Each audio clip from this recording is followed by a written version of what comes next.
زکا وائرس جس نے دنیا میں اور خصوصاً برازیل میں تباہی مچائی ہوئی ہے، اور دنیا کے مختلف ترقی پذیر ممالک میں اور خصوصاً بلکہ جو ڈیولپ کنٹریز ہیں وہاں پر بھی ایک خوف و ہراس کی سی کیفیت ہے۔ تو پہلے تو ہمارے ناظرین کے لیے آپ زکا وائرس کے بارے میں کچھ بتائیں کہ یہ ہے کیا اور یہ کس طرح سے نقصان پہنچا رہا ہے اور کس طرح سے پھیل رہا ہے۔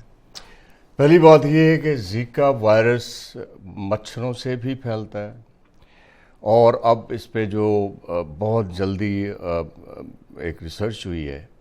کہ بلڈ ٹرانسفیوژن سے بھی پھیل سکتا ہے اور جنسی تعلقات سے بھی منتقل ہو سکتا ہے۔ تو ہوا یہ تھا کہ برازیل میں اچانک 2015 میں کوئی 4200 بچے پیدا ہوئے۔ ایک بیماری ہے جس میں بچے چھوٹے سر کے ساتھ پیدا ہوتے ہیں، اسے کہتے ہیں مائکروسیفلی۔ جی، وہ 8 سے 12 گنا زیادہ ان کی تعداد پیدا ہوئی 215 میں۔ تو ریسرچرز پہنچ گئے کہ کیوں ہوا ہے، کیسے ہوا ہے۔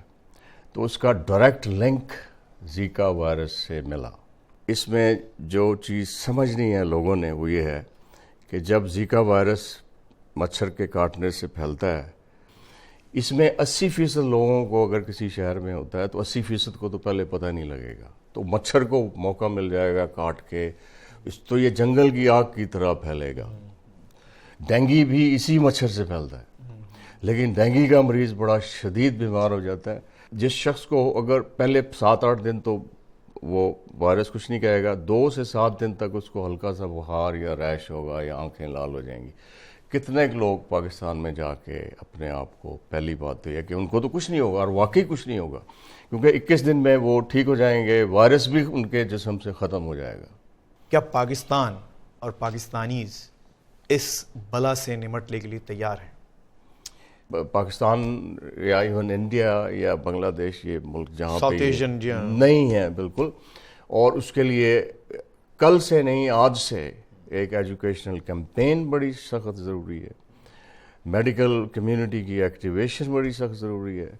باقی ہر سوسائٹی کے جو سیکٹرز ہیں، ایون علماء پاکستان میں اس کے بہت بڑا کردار ادا کر سکتے ہیں، کیونکہ اس کا علاج اور بچاؤ کا صرف ایک طریقہ ہے کہ آپ گندگی نہ پھیلنے دیں، پانی کھڑا نہ رہنے دیں۔ اب میں ایک مثال دیتا ہوں کبھی کبھی کہ ہر میل کے فاصلے پہ مسجد موجود ہے، امام مسجد کیوں جمعہ والے دن زیکا اور صفائی پر نہیں آتے، اور کیوں اپنے ساتھ نمازیوں کو لے کے جو گند پڑا ہوا ہے صفائی کیوں نہیں کرتے؟ ٹھیک ہے، اس میں ڈاکٹر صاحب ایک اور بھی بہت اہم پہلو ہے فیملی پلاننگ کا،